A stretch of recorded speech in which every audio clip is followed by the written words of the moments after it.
Is there a case out of those 16 cases?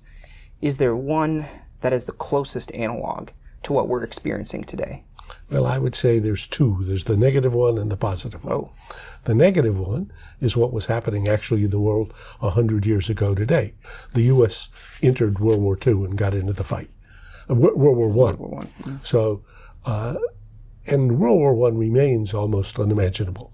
I have a good chapter called, The Road to 1914. Mm-hmm.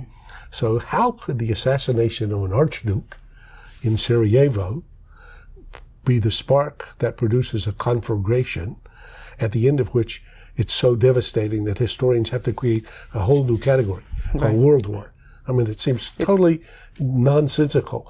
At the end of the war, every major leader had lost what he cared about most.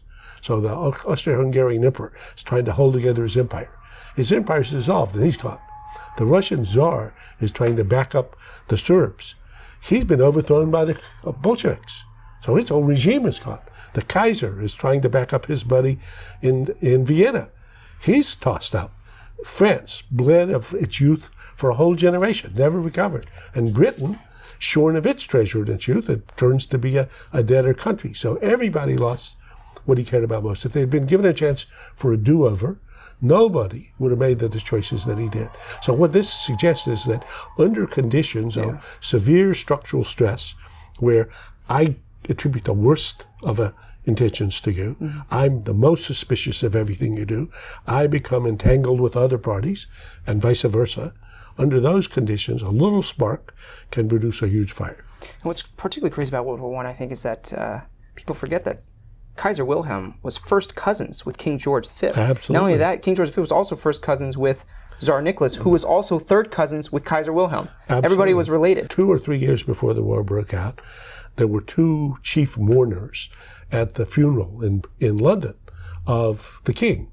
And the one was the successor, and the other was Kaiser Wilhelm. So the case that should give us chills is World War I. Yes. The case that should give us hope is the Cold War, which in my columns, it goes into the no war column. So that's actually, because it was war without killing thousands of each other. So that's actually the Cold War, and ironically right now, given all the stuff that's going on with Russia, what you're saying is the Cold War is actually a reason for optimism. I would say the inventiveness exhibited in the case of the Cold War is what we need to replicate as we try to think about the relationship with China.